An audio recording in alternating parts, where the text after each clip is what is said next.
Video is rolling. Okay, so we're sitting here together with Edwin van Andel from Zerocopter coming off the stage. This is Säkerhetspodcasten transmitting from SecT 2021. It's a great pleasure to have you here and sitting here together with my dear colleague Peter. Yes, thank you. It was the startup session from SecT this year. This year and the last year, right? So this is a 2-year startup. So it's a tough crowd, but I think you managed to put them off to a good start. Thank you for doing that. Well, I always hope so. I hope always that my talks are on one side a bit funny to get the audience interactive and attractive, etc. But when they walk away, that they have something that they say, I need to fix that maybe. You know, that's basically the idea of my talks always. Yeah, and I think you had some really good stories to start picking up these thoughts. Yep. I mean, given the bugs that comes over and over again that you see. But as I understand, you're part of a vulnerability disclosure setup in the Netherlands, right? Yeah, correct. We work besides the government, basically not government, so we are allowed to do a little bit more than the government can do.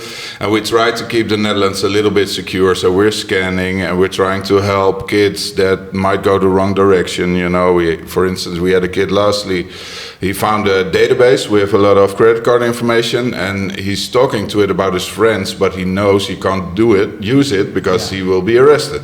And then some criminal comes and offers him like 3,000 or 4,000 euro to buy the database, and before he knows, he's in the criminal organization. And we try as basically grumpy old hackers, the elderly Dutch, to say, okay, don't do that, just disclose it to the company, we will assist you, we'll make sure you don't get arrested, but you get basically famous for helping the company get better, and that's basically the idea we try to roll out in the Netherlands. So a little bit picking youngsters up before the moral compass is fully developed. Yeah, that's correct. And we also work with even Dutch police. They have got a program called Hack Right, that if somebody is arrested below 21 for their first cybercrime related incident, they're not put into jail but sent to us.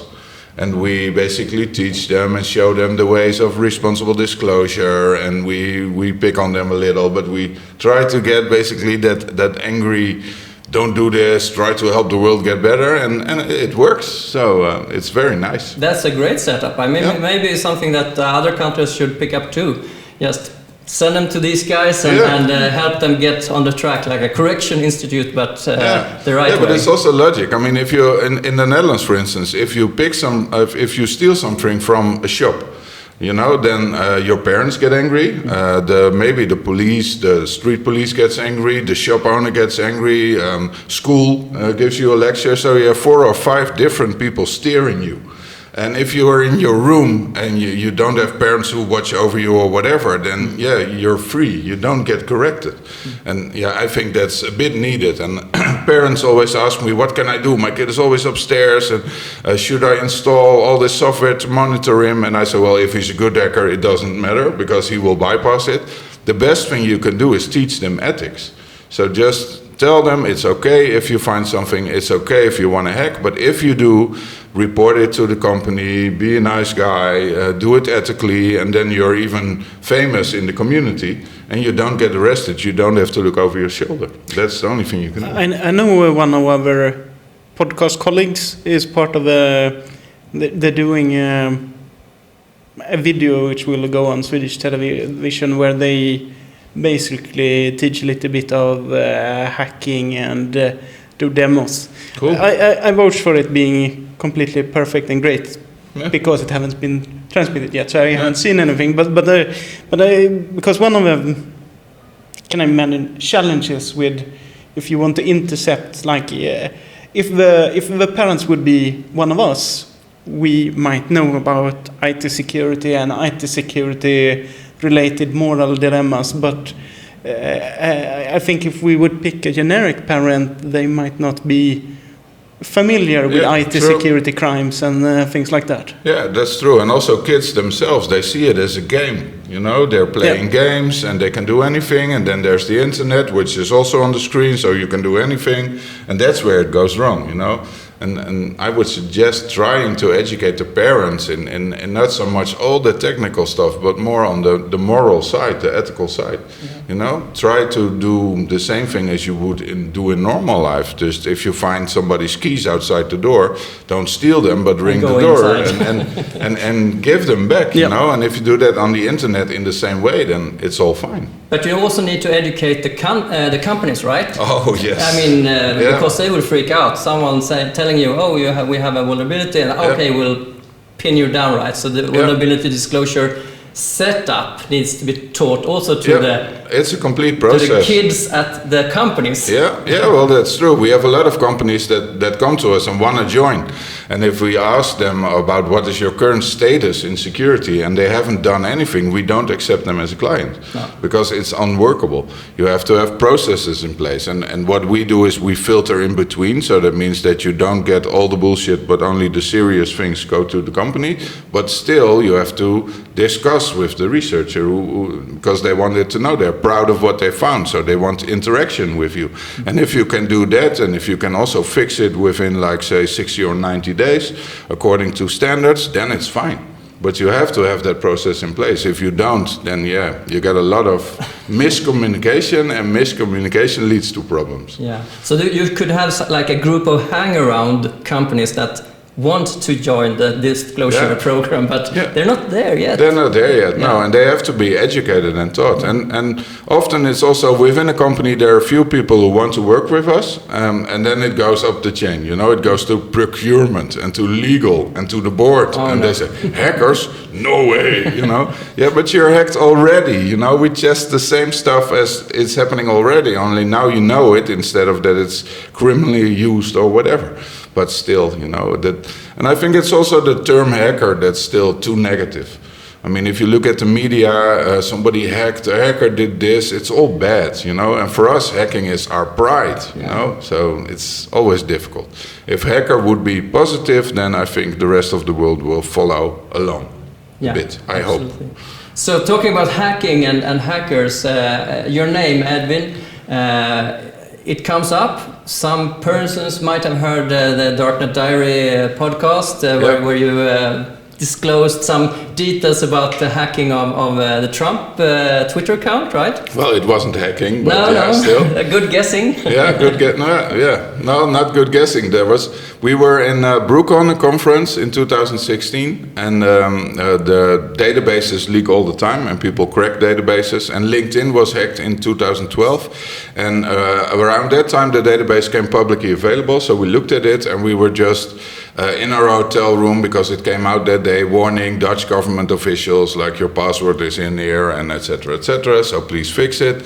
And then Trump was on TV, and then one of my colleagues said, "Oh, I wonder if he would be in there." And we looked, and he was in there with a password which was like, okay, it's your TV show, it was your fired, you know. So and I had a little bit too much beer, so I was at my laptop, and somebody said, "I wonder if it would work on Twitter," and I just entered his account. So you were the one with the fingers at the keyboard, right? And I pressed enter, and it was, we weren't in yet, but the password was correct. So then it was like, uh-oh, you know. And it was 2 weeks before election, so what do?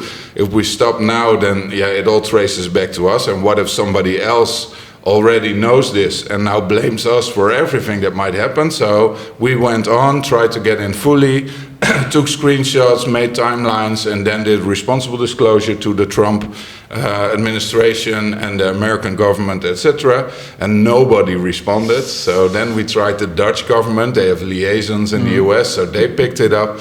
And in the end, we got, like, 2 weeks later, like, it's fixed, and that was it. But we were scared to go to the US after that, because Trump isn't the most friendly guy. And you could easily become one of the persons that get randomly selected. Randomly selected, put in an orange jumpsuit, and bye, you know. So that was scared. But then there was a second time, right? There was a lot of doubt in the community whether it was really like fake news or if it was actually a correct entry. I know it was correct because we did it, but it's also stupid that it happened the second time. But for us, the bigger problems were, first of all, you should have had two-factor authentication, which was off again, probably because of the campaign team also using the same account. Yeah. So that's why we put one password on it and leave it that way. But the biggest thing was that Twitter said that they couldn't find anything in their logging. And that was something that the community said, oh, but then it's fake. Yeah. But we, not heard officially, but the idea now is, let's put it that way, that Twitter wasn't allowed to took logging on that account because really? of you can see the location of the person and you can see all the other things. So Twitter couldn't log it. So but that's why they didn't see it. But the second time, was it basically the same thing or was it something different? It was the password was different. Yeah, the password exclamation mark, right? Well, no, it was a different password. It was "Make America Great Again," something, exclamation mark. Yeah. And it was the same password which was used for the Wi-Fi, open Wi-Fi in the rallies. So it was way too easy again. But wasn't this also that you entered, like you were logging in from a different IP address? Yeah. So you had to. We had to take a proxy in the US close to where he was. That was one, and the email address validation we also have to do. And it wasn't Trump, but it was Twitter @trump.com or so. So it was very easy. But the problem was, if we wouldn't have done it and somebody else misused it, published all our DMs or whatever, then it might lead back to us. So that's why we had to go. Let's show, okay, we can really get in. We can really do anything. Here's all our proof, all our screenshots. These were the times that we did it. This was the IP address. Please fix this, blah, blah, blah. But this is kind of classic example of where it's not black and white. Like, you can't say this is 100% fine, no issue at all. No. And you can't say this is really, really bad, this would be obviously criminal. Because when we go back to ethics discussion, which we had before, like, often things are gray. Yeah, they're gray. If nothing you are doing makes you ask any ethical questions, maybe either you're not doing anything interesting or you have a very weird sense of morals or ethics. Yeah. It's true, but it's also true for our researchers, because a lot of times clients have indeed scopes, but then sometimes you think, well, I think there's a problem here. But I have to go basically too far, but then I can show it to you. Yeah. You know, what do you want? And with our clients, we can ask, but in responsible disclosure or whatever, you basically can't ask. No. So then it's up to you. Are you going to do it? And then in the Netherlands, we have a law, and all the judges have it. And it's basically said that if you break into a system and you can download all client data, don't do it, just download 2 records to show that you can. So you are allowed to break in, you are allowed to download, but only 2 records to show that you can, and then you won't get arrested. All the judges have that thing, and that's really awesome. So you say it's a law, like, is it written in a law, or is it a clarified practice from historical precedents? There is a law which says that responsible disclosure is allowed in the Netherlands, and all the judges have the rulings about it near their desk. Yeah. So that basically means that if you do something in the Netherlands as a hacker and the company wants to sue you, then the judges looks at it and say, if you apply to, you didn't publish it, you didn't download too much, you kept to all the rules, you announced it, you did blah, blah, blah, we're not going to prosecute. And that's awesome, because it pushes companies to implement responsible disclosure. Yeah. But going into that, if we look at the Kaseya situation that you also covered on your talk, there was findings, right? Yeah. That were reported, that was actually being used in the attack. Correct, right. yeah. So was it after the disclosure was out? No. So it was before this. Yeah. So there could be ideas or conspiracies that someone has access to. Leaked, yeah. That's always the problem. But we see that also in our regular bug bounty programs, that when something starts, that a hacker finds something, and 3 minutes later, another one finds the same thing. I think it's happened. It's not always like obvious, but I think often you can see like some sort of trends that if there's some new kind of entry point into thinking about security, or one new kind of, it doesn't have to be like a new way of exploiting, but just some new way of getting to a problem.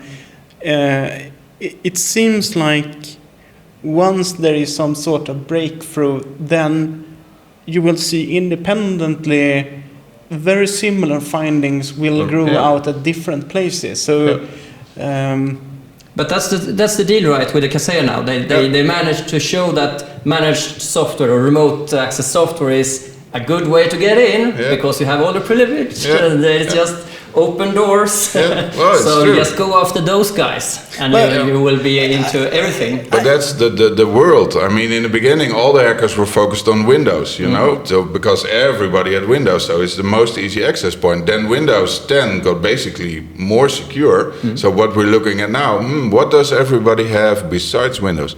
Antivirus. So now all the hackers focus on antivirus, because if you are in antivirus, you can access anything. And that will go on and on and on. And it's the same with this. I mean, first the companies were attacked. Now the companies get more and more secure. So now you go for the vendors, which are used in the companies.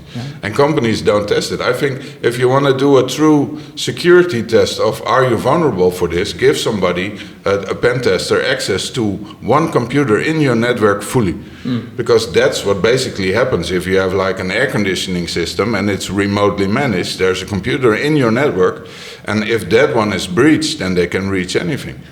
And those tests are the next thing we should do. But you're always one step behind of criminals thinking. But it's also, I mean, if you lock down everything to the 100% security, we will go out of business because we couldn't work, right? Correct. And even then, 100% security can never be. No, exactly. No, I don't think so. So what's the next step? You're talking about supply chain as the thing that's going on for the last couple of years, right? Because you trust your vendors. You don't want to check them. You know, they're trustworthy. And then you get in there. But what's the next step? Would you say what's coming next after supply chain? Well, I just had a brilliant talk with a friend of mine about this, and he says the next step is configuration issues.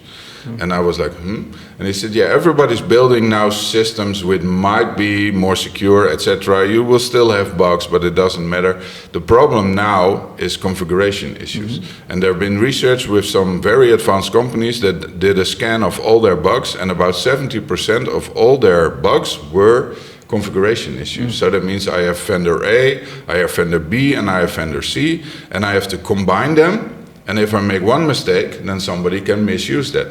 And he did some research, and he said if you have a clear PC, so a new computer, and you install Windows on it, there is 10 to the times 600 possibilities to configure Windows. So there might be 1 million mistakes in there. You don't know, and I think that will be, but not now, because we're way too busy with still perimeters, with still client-side attacks, with still everything that's there, bug bounties, etc. But I think in a couple of years you will see a shift to, we got the basis of security fixed. What now? Well, the interaction thing, the configuration stuff, all that stuff. I think that will be the biggest thing in 3 to 5 years. Because a lot of stuff that you have around you in our IT world today is configuration, right? It's not program anymore. No. It's configuration on an AWS account or some other. And if you make a mistake there, then you can be as secure as you want, but you're still bound.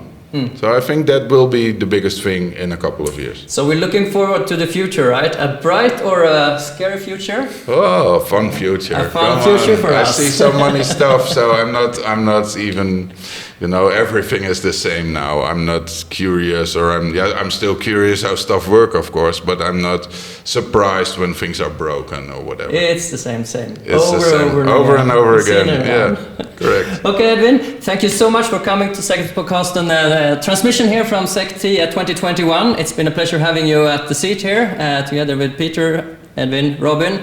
We thank you for sharing with us your thoughts. Yeah, thank you for having me, and have a good one. Have a nice time in Stockholm. Thank you very much. I will. Thank you. Cheers. Cheers.